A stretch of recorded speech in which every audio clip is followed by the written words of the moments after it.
Hey friends, what's up? Welcome back to Babylon Talmud. Today we're studying Daf Vav, Daf 6 of Masechta Hagiga.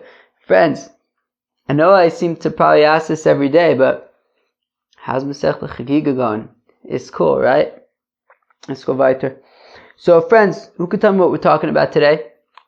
Well, the beginning of the Daf continues talking about sort of Kitanim and them being potter from Re'iyah. And then we discuss, the Mishnah had ended off with the machlokus between Beis Hillel and Beis Shammai about how much money does the Olas Re'iyah cost and the shalmei Hagiga.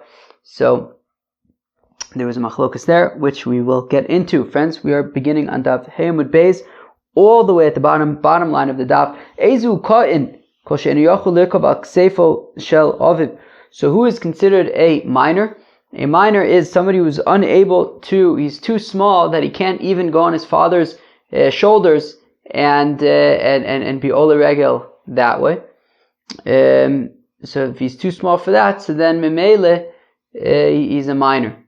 And he's going to be potter from Re'iyah. Beis Hillel says that he has to be, even if he can go on the father's shoulders, but he can't walk with his father yet, then he's potter. Once he can walk with his father and hold his hand and go to the Beis HaMikdash, so then he's chayav according to Beis Hillel. Maskef le'Reb well, al tzchinich, midrabanan. Maskef le'Reb Zeres, now Reb Zera taka asakasha. Ad hocho man asye. Right?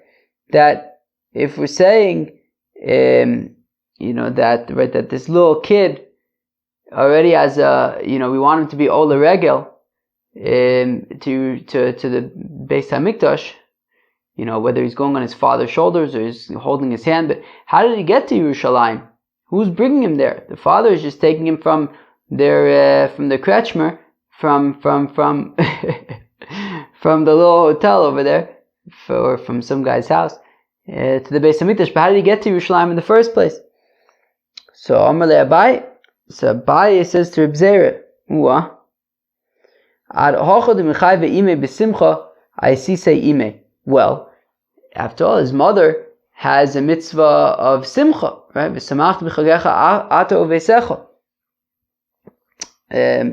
You and your house, and right. So women are chayiv in simcha, and therefore, since his mother is going to be coming to Yerushalayim to participate in the happiness and the festivities, so then his mother's taking care of the little fellow to get to Yerushalayim, and then the father takes him sort of the last mile over there to get to the Beis HaMikdash.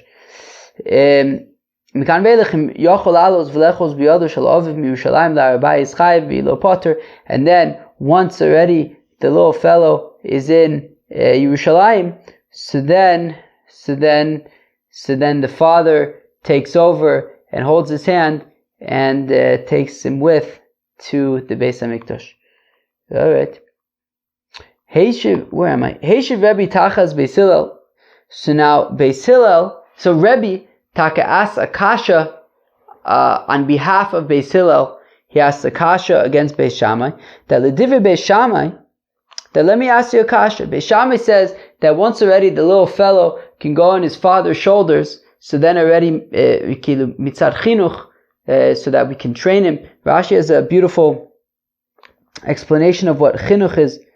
It's a little bit later, but in the Dibra Masvel Kain Mibaya, it's almost like close to halfway through the Rashis. But halo ein chinuch kain ela kedei lahanhigo she'saruch achem nagol lichsheyagdil. That chinuch is that we want to sort of get the child accustomed to doing mitzvahs, so that when he gets older, they will already be ingrained, right? And therefore, so Beis Shammai is saying that already from the time that the little fellow can go on his father's shoulders, so then we want to start being customizing him, I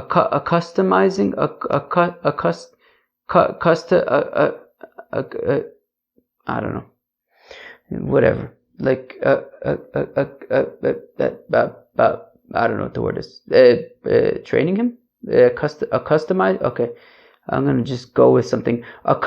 That doesn't sound right, but customizing him to be going to Yerushalayim from the time they can go on his father's shoulders.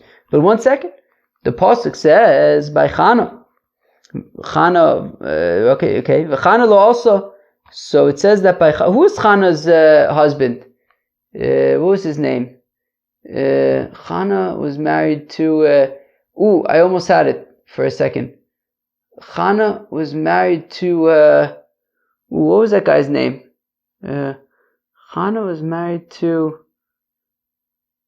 Oh man, what was his name? Oh, now I gotta think about it for a second. 1 second. Elkanah. I think it was Elkanah. So anyways, so V'chana lo also. So Chana did not go with Elkanah to Yerushalayim. Ki amar leish ad yigomel hanar Rav Yosef. And Chana said to Elkanah that I'm going to stay home with Shmuel until he's weaned. Now the assumption is that that's 2 years old. Now the assumption is also that at 1 year old, a little fellow can go on his father's shoulders. So here we see that even though Shmuel was already 1 year old, he stayed back with his mother. With his mother Chana. So if Beis Shammai is correct, that already from the time that the little fellow can go on his father's shoulders, he should be going to the Beis Hamikdash. So then, how come Chana and Shmuel stayed home? That's the kasha. But that Shmuel was already old enough that he can go on his father's shoulders. So Omarle Avua, so now Rebbe's father, Reb Shimon ben Gamliel, he says that that's not necessarily a good kasha. But what about Chana herself? I mean, you're focusing on Shmuel, but Shmuel was old enough to go on Elkanah's shoulders. But what about Chana? Why was she staying home?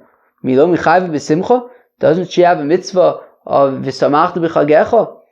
So Ella Chana mifankusi yiserta chazie b'Shmuel, that Chana was concerned, that she thought that Shmuel, she saw that Shmuel was very delicate, and therefore v'chashabe b'Shmuel l'chulsha d'orcha, and she was concerned that maybe Shmuel it would be very difficult for him to travel to Jerusalem, and therefore she stayed back with him. So therefore it's not a good proof. I mean, it's not a kasha against Beis Shammai, right? Beis Shammai said that already once a little fellow can go on his father's shoulders, so then he should be going to Yerushalayim, to the Beis Hamikdash for Re'iyah. And Rebbe wanted to say, but then how come Shmuel stayed home? To which his father, Reb Shimon ben Gamliel, says, well, how come Chana stayed home? It was an exception, right? That Chana was concerned that Shmuel was too weak, so that's why they stayed home. Fine. So it's not a question against Beis Shammai. By Reb Shimon, so it says Reb Shimon, so we have a note that says Rish Lakish. Okay, fine. Ka'in Chiger, the Divrei Beis Shammai. So what if you have a Ka'in, a little fellow who is, he's lame, he's unable to walk. Maybe he could still go on his father's shoulders, but he's unable to walk. So the Divrei Beis Shammai, so according to Beis Shammai, who says that once a child is old enough to go on his father's shoulders, so then he has a mitzvah of Re'iyah. V'sumah l'divrei shneim, as well as somebody who's blind, both according to Beis Shammai and according to Beis Hillel. So what's the halacha regarding Re'iyah? Heichi dami. Now, what are we talking about? Now, if we're talking about somebody who's a child who's lame to the extent that he will never be able to walk, or that he's blind to the extent that he'll never be able to see, and therefore even as adults, there's no chance that they will ever be able to be ole regel on their own, because they can't, meaning to go to the Beis Hamikdash for Re'iyah on their own, because they can't walk or because they can't see. So Ashtagadol Pater Katami Baya. So if a adult person who's a Chiger or a Suma would be Pater, so then obviously, as we read in the Rashi earlier, that a minor who only has an obligation as part of Chinuch, as part of training him to be accustomed to doing mitzvahs. So, if the whole point is to train him to do mitzvahs when he's older, and when he's older he's going to be patur because he's never going to be able to walk or he's never going to be able to see, well then obviously as a child there's no point in training him because he's never going to be able to see or walk in the future, and he's never going to have an obligation ever. So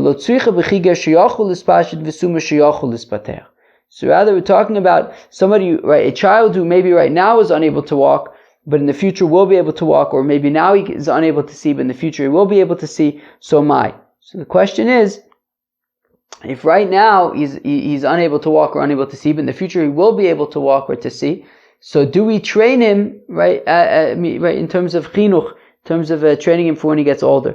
So Amar Abai says, Abai kol echad degadol michayev midoraisa ko'inami mechanchin le midorabanan.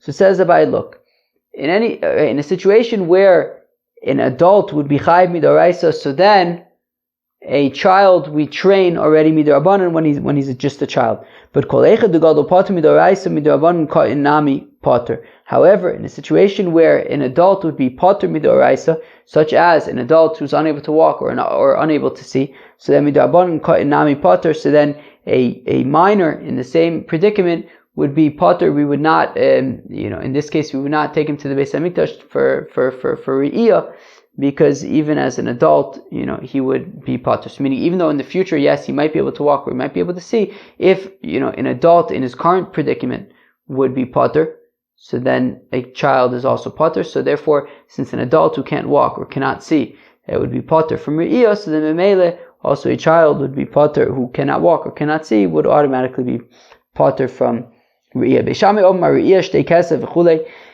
Now Beishamei had said that an olas re'iyah costs 2 silver, should we call it silver dollars? I got 1 more silver dollar. I'll go upon him. So says Beishamai that a olas re'iyah costs 2 silver dollars, and a shalmei Hagiga is 1 silver dollar, well, silver coin. And Beis Hillel says the opposite, that the Hagiga is taka 2 silver coins, and the re'iyah is 1 silver coin. Taner Rabbanan, the rabbi is taka taught. Beishamai Om say Beishamai, ha-re'iyah shtei kesef, v'Hagiga ma'al kasef, that the olas re'iyah is 2 silver coins, and the Hagiga, the shalmei Hagiga is 1 silver coin. Shari'iyah ola kula legavoa. How come the olas re'iyah is more expensive than, is twice as expensive as the shalmei Hagiga? Because the ola goes entirely to God. Masha'en came b'Hagiga, which is not the case by a shalmei Hagiga. The shlamim, only part of the shlamim goes to God. But most of the meat goes to the fellow who offers it.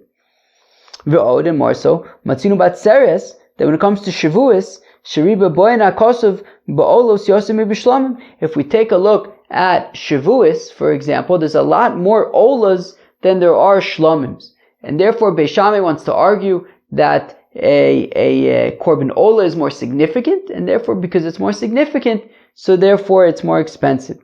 Beis Hillel say haru'iyah ma'a kosef v'chagiga shtei kesef, whereas Beis Hillel says no, punkt vakert. It's taka the opposite, that the shalmei Hagiga are 2 silver coins, and the olas re'iyah is 1 silver coin. Shechagiga yeshna lifnei adibur mashenkin b're'iyah, because the Hagiga, the korban shlamim, was already before Matan Torah. Already they were offering korban shlamims, as the pasuk says, that it says that they offered already before Matan Torah shlamim. The Gemara is going to ask, but doesn't it also say olas in that pasuk? Enachinami, fine. Say the Gemara is going to ask, but says Beis Hillel that there were already shlamim before Matan Torah, because there was shlamim before Matan Torah. It gives it extra significance. V'od, and more so matzinu b'Nesiim, when it came to the korbanos of the Nesiim by the Chanukas HaMizbeach, right? That when the Mishkan, when the tabernacle was built, so the sort of appointees from each tribe offered korbanos, and over there, so it's the first 12 days of Nisan, and over there, and in that context, there were a lot more shlamim offerings than there were ola offerings, and therefore for those 2 reasons, because shlamim was already prior to Matan Torah, as well as because the Nesiim offered a lot more shlamim than olas, so according to Beis Hillel, the shlamim is more significant, and therefore it is the one that's twice as expensive. Beis Hillel, my taimo la'amik Beis Shammai. Now, 1 second. So how come Beis Hillel doesn't hold like Beis Shammai? How come Beis Hillel maintains that the Hagiga, that the shalmei Hagiga is twice as expensive? The Ka'amart Re'iyah Adifa the Ola Kula the Gavoa. Well, because you said that the Olas Re'iyah is more significant because it entirely goes to God. But Adrabah, why don't I ask the opposite? Hagiga Adifa. I'm sorry. 1 second. Beis Hillel, my time lo amim k'Beis Shammai. How come Beis Hillel doesn't say like Beis Shammai? So again, Beis Hillel says that the shalmei Hagiga is twice as expensive as the Olas Re'iyah. So because Beis Shammai says the Ka'amart Re'iyah Adifa to Ola Kula Gavoa, right? So Beis Hillel would counter to Beis Shammai that Beis Shammai says that the Olas Re'iyah is more significant and therefore more expensive because it entirely goes to God. Beis Hillel argues and says, Adrabah, Hagiga Adifa. The opposite is true, that the Korban Hagiga is taka better and therefore should be more expensive. The Izba Shtei Achilas, because it has two eatings. God eats it, and also people eat it. Right? It's eaten by the Mizbeach as well as by the people. Right? Both the Kohen as well as the person who offers it. Right, so therefore the shalmei Hagiga is more significant. And Beis Shammai, also you said that we should learn out from Shavuos, where there's a lot more Olas than there are Shlomims. Done in Korban Yochid, mi Korban Yochid, being done in Korban Yochid, mi Korban Tzibur. That Beis Hillel says, look, we're going to learn out the offering of an individual, such as the shalmei Hagiga. Right, the Olas Re'iyah, the shalmei Hagiga, from individual offerings, such as the offerings of the Nesiim, as opposed to, right, because each individual Nasi brought a korban, as opposed to the korbanos of Atzeres, which are communal, right, of Shavuos, which are communal offerings.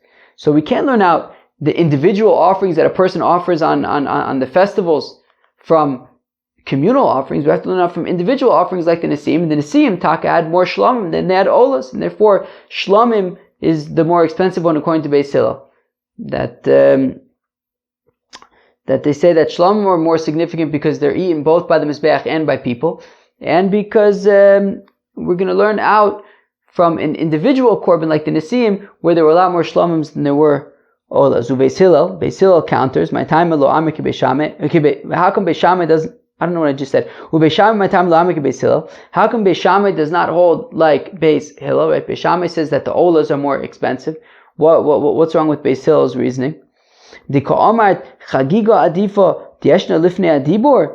Well, Beis Hillel, is it because you're going to say, as Beis Hillel did say, that Hagiga is more significant because they already offered Korban Hagigas before Matan Torah. But Re'iyah Nami Yeshna Lifnei Adibor. But there was also Olas Re'iyah. There were also Re'iyahs. There were also Olas before Matan Torah, as that same pasuk that Beis Hillel brings that says, right, Vayizbuchu Zvachim Shlomim, but at the beginning of the pasuk it says, Vayishlach Esnair b'nei Yisrael Vayalu Olos. They offered Olas, Vayizbuchu Zvachim Shlomim L'Hashem Parim, and also Shlomim. But it says Beis Shammai that there was also Olas before Matan Torah. With the Karmet Neilif Minasiyim, and if you're going to say Beis Hillel that we should learn from the Nesiim that those were individual korbanos and there were more Shlomim over there. But on Davar Noeg Lidoris, Midavar Noeg Lidoris. Well, Beis Shammai counters and says that it makes more sense to learn out korbanos that are for all generations, right, such as Olas Re'iyah, Shalmei Hagiga, learn that out from the korbanos of Shavuos, which also are in all generations, and by Shavuos there are a lot more Olas than there are Shlomim. And what we do not do, says Beis Shammai, we do not learn out something that is the minig for all generations, like the Olas Re'iyah and the Shalmei Hagiga. We will not learn it out from the korbanos of the Nesiim. That was only a one-time thing. Beis Hillel Ma'ishna Hagiga Diyesh Lifnei Adibur. So now, one second. So therefore, so Beis Shammai says therefore that the Ola is more expensive, right? There was a Korban Ola already before Matan Torah, and also the Korban Ola. We're going to learn out from Atzeres, which is for all generations, and there are a lot more Olas there than there were Shlomims. So therefore, Beis Shammai says that Ola is more expensive, is more significant, and it's more expensive. So now, Ubesil Maishna Hagiga the Yesh Lifnei Adibur. So 1 second. Beis had said that the Shalmei Hagiga is significant because they already offered shlamim before Matan Torah. The Chsiv is the pasuk says Vayizbuchu Zvachim Shlamim, that they offered korban shlamim. But Re'iyah Nami, but also Olas Re'iyah. Haksiv, it says Vayalu Olos. It says that they offered korban Olas, and Rashi points out we're referring to the Olas in the context of Matan Torah as Olas Re'iyah because it says that they saw God. Right? The Ola, that it says what did it say over there? Olas Re'iyah Havoi, says Rashi, Al Shem Vayechazu Es Elokim, that they saw God. Okay, fine. So Beis Shammai says, I don't understand. Beis Hillel, you're learning out that there was shlamim already before Matan Torah from the fact that the pasuk mentioned shlamim. That same pasuk that mentioned shlamim before Matan Torah also mentions Olas. So Kasavi Beis Hillel holds that no, Olas Shekrivu Yisrael Bamidbar Olas Tamid Avoy. That Beis Hillel holds that no, the korban ola that they offered in the desert, the korban ola that they offered, before Matan Torah, that wasn't actually a korban ola like an Olas Re'iyah. That was the korban tamid that they would offer every single day. Whereas Beis Shammai says no, that ola that's referenced in the pasuk is an Olas Re'iyah, and therefore we can learn that they also had korban olas before Matan Torah, not just shlamim. Amar Bai, says Abai, Beis Shammai, Rabbi Lazar, Rabbi Shmuel, Kulu Svirlu Ola Shekrivu Yisrael Bamidbar Olas Re'iyah Avoy. So says Abai that Beis Shammai and Rabbi Lazar and Rabbi Shmuel all hold that the ola that was offered, that the Yidden offered in the desert, was an Olas Re'iyah as opposed to an Olas Tamid.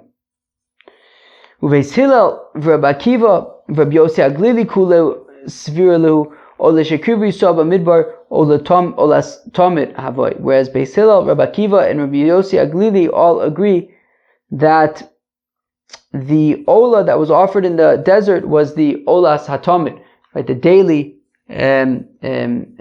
ola offering. Says the Gemara, Beis Shammai od Amorin. Okay, so when Beis Shammai says that the ola that was offered in the desert was an Olas Re'iyah, as we saw that they said in the Brisa when they responded to Beis Hillel, that there was already olas before Matan Torah, as it says that the olas that they offered in the desert, right, the olas that they offered, the olas referenced in that pasuk was Olas Re'iyah. Alright. Rabbi Shmuel, the Tanya. So how do we know that Rabbi Shmuel holds that the ola in the desert was an Olas Re'iyah? As we learn in the Brisa, Rabbi Shmuel says, Rabbi Shmuel, Klalus Nemru B'Sinai, that the general rules were mentioned by Har Sinai Ufratus Ba'al Moed. That Rabbi Shmuel holds that at Har Sinai, kind of high level halachas were mentioned. We mentioned that maybe you're going to bring a korban, but we're not going to get into the details of how to cut it up and prepare it properly to be offered as a korban. Ufratus Ba'al Moed, the details, the nitty gritty of korbanis was only explained in the Ohel Moed, in the tabernacle which came later, and therefore, memele, if the details are only going to be discussed later, so in the olas that they offered at Ma'amad Har Sinai, memele, were not olas hatamid, were not the daily offerings, because the daily offerings we have to understand how to offer it. Rather, they were like more donation-based offerings at that time. So therefore, it was Olas Re'iyah as opposed to Olas Hatamid. Rabbi Akiva Omer, whereas Rabbi Akiva says Klalus Ufratos Nemru B'Sinai, whereas Rabbi Akiva says no, the general rules as well as the details were all mentioned at Har Sinai.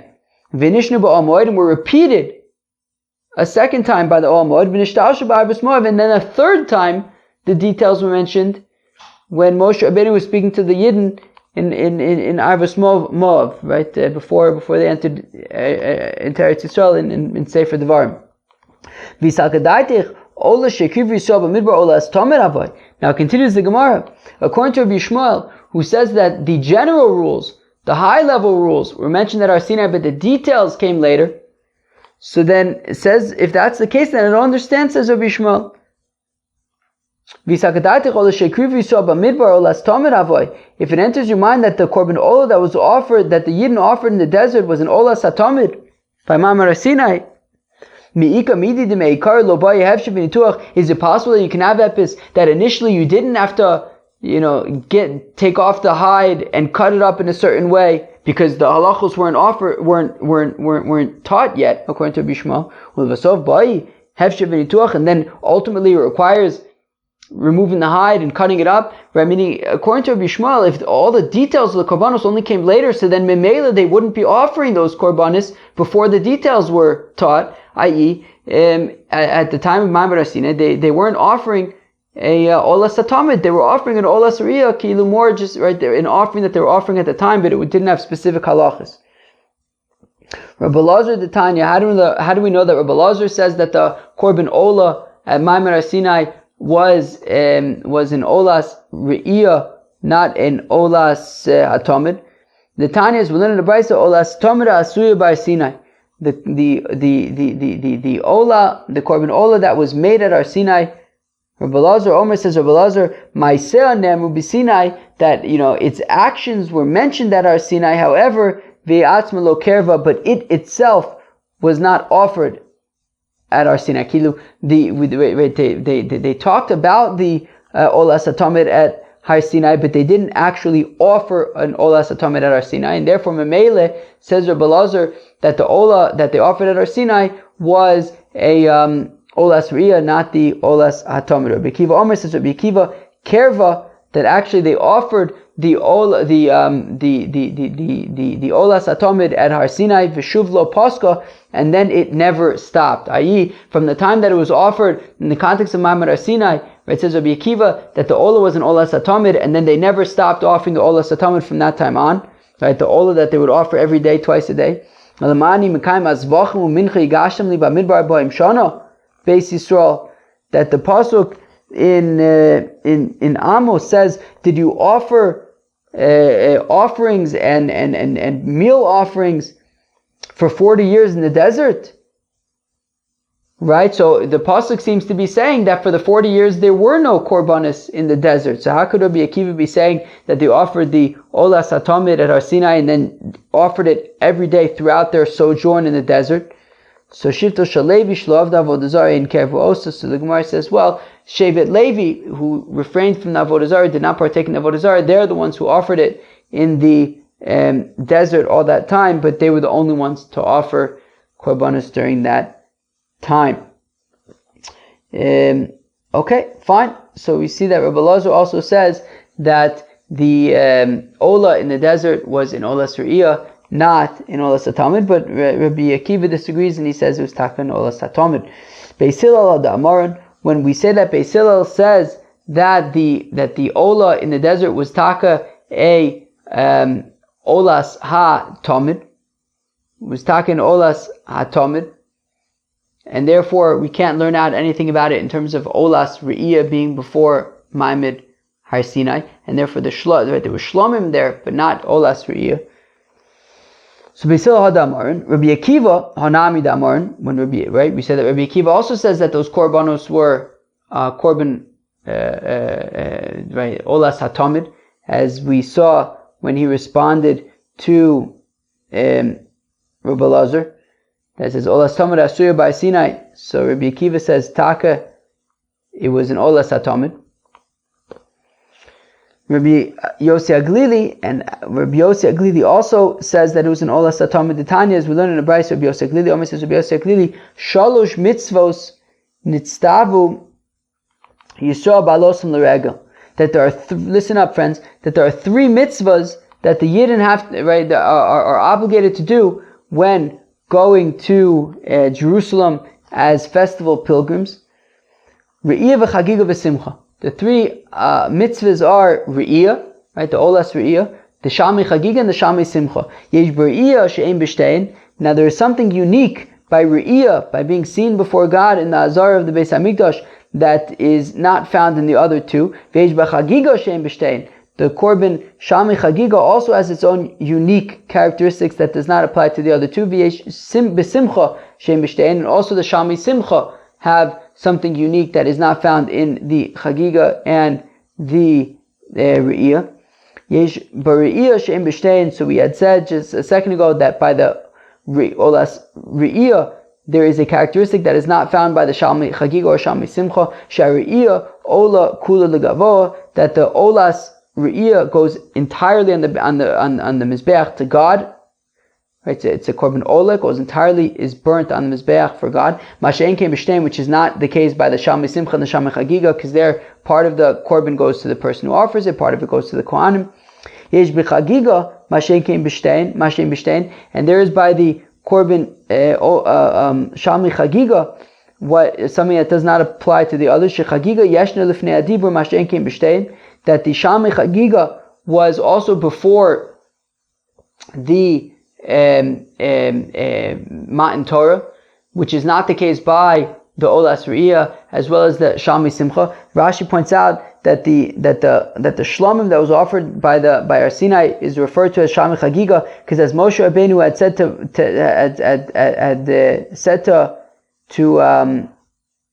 Paro, he said V'yachoguli li b'midbar, that they will celebrate, have a festival for me in the desert. So therefore, the shlomim that they offered by Matan Torah is referred to Shalmei Chagiga.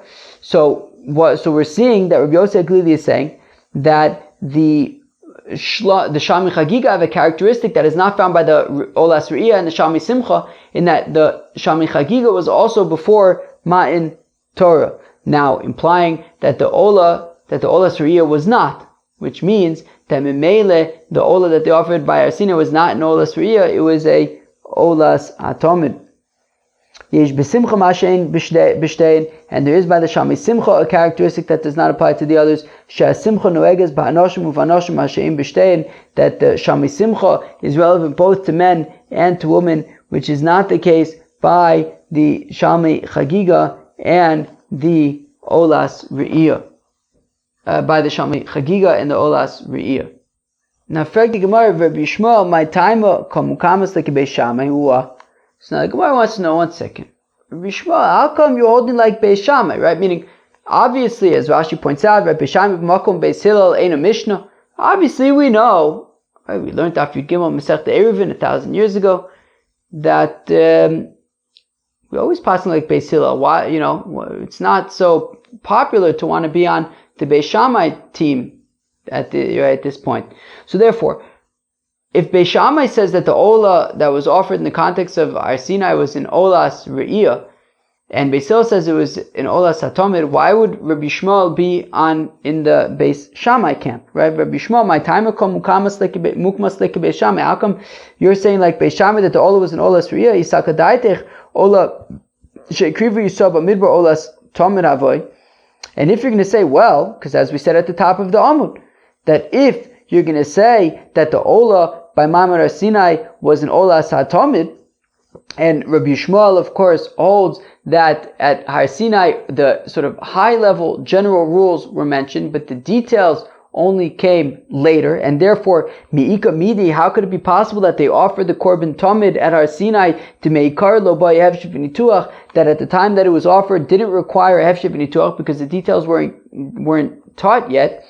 Ulivasov ba yehevshiv v'nituach, and then only later on they would learn that it requires removing the hide and cutting it up into pieces. But, right, so therefore, Rabbi Shmuel, if you're going to make the argument that, well, obvious, how could it be that the Ola was an Olas Hatamid because they didn't know the details yet? So it must be that it was an Olas Re'iyah. But Viha, Rabbi Yossi Aglili, but one second, what about Rabbi Yossi Aglili, as we're going to see in a second? Damar Ola Sheikrivu Yisrael B'midbar Olas Tamid Avoy.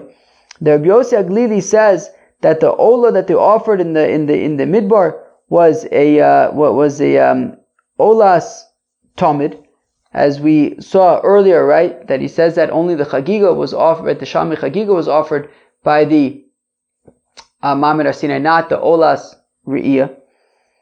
So therefore, the Ola in the context of Mamad Har Sinai was an Olas Hatamid. Meikara lo by hevshiv v'nituach, l'vasof by hevshiv v'nituach. And Rabbi Yossi Aglili nonetheless holds, right? Even though he holds that the Ola by Mamad Har Sinai was an Olas Re'iyah, nonetheless he holds, was an Olas Hatamid, nonetheless he still holds like Rabbi Yishmael holds, that is, that initially the Olas Hatamid only did not require Hefshet v'nituach, did not require removing the hide and cutting up into pieces, and only later on it did. Right? I'm going to read that again. Initially, it didn't require removing the hide and cutting it up into pieces. Ultimately, later on, when the halachos were taught, so then it required hefshev v'nituach. The Tanya, as we learn in the Brayso of Yosef Glili, Omer says of Yosef Glili, Ola sheikrivu yisab midbar, that the ola that was offered in the desert, Eina Tiuna Hefshev V'Nituach, did not require Hefshev V'Nituach Lefi She'ein Hefshev V'Nituach Elam Moed Va'elach, because they only learned about Hefshev V'Nituach. The requirement to remove the hide and cut it up into pieces was only relevant from the time that there was a tabernacle, from the Ol Moed and on. So therefore, we're saying, Rabbi Shmuel, what's the big deal? Even if we're saying that the detailed halachos of the korbanos only came later on, nonetheless, they still could have offered at Ma'amad Asina and Olas Hatamid. And therefore, Rabbi Shmuel, why don't you hold like Beis Hillel that the Ola was an Olas Hatamid? So, and for the Gemara, Sami Mikan Rabbi Shmuel, forget it. Remove Rabbi Shmuel from that list. He's not in the Beis Shammai camp. By Rav Chisda has a kasha, Ikra Heichi Ksiv. How do you understand the pasuk? What does the pasuk say? The pasuk says, "Vayishlach Aznai b'nei Yisrael." They sent the lads of Israel. Vayaylu Olos. They offered Ola offerings. Vayizbuchu zvachim shlomim lashem parim. They offered korban shlomim of cows. Now, Rav Chisda wants to know. Fine. So it says that the shlomim were cows, right? Vayizbuchu zvachim shlomim lashem parim. So the shlomim were cows, but it doesn't say what the Olas were. It says Vayalu Olos. What were the Olas? So Rav Chisda wants to know. But Rav Chisda wants to know, how do you understand the pasuk? Vayishlach Aznai b'nei Yisrael vayalu olos kvasim vayizbuchu zvachim shlomim lashem parim. So again, do you understand the pasuk to mean Vayishlach Aznai b'nei Yisrael, that they sent these lads of Israel vayalu olos kivasim? Does it mean that they offered olas that were sheep, and then vayizbuchu zvachim shlomim lashem parim, and then the shlomim were cows? So are we saying that the olas were sheep and the shlomim were cows? Or perhaps, maybe they were both cows. Who cares if the olas were sheep or cows? So I'm sorry. So what's the difference? So Marzutra Amar says Marzutra lefisuk taimim. Simply, how do you read? What's the flow of the verse, right? If it's two separate things, if one is sheep and one is cow, so then you'll sort of the trup of the verse will be dividing up those two concepts, where if they were all cows, then it would sort of flow into each other. Says Rav Acha bre de Rave,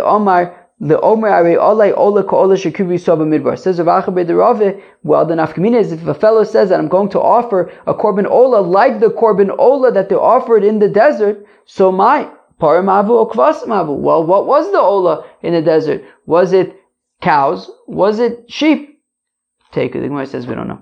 Friends, that was the Vav of Masechta Hagiga. Very interesting. So the daf began with the machlokas between Beis Shammai and Beis Hillel about at what point do you take a child to be ola to go to the Beis Hamikdash with his father? Says Beis Shammai, from the time that the little fellow can go on his father's shoulders. Beis Hillel say from the time that the little fellow can hold his father's hand and go with him to the Beis Hamikdash.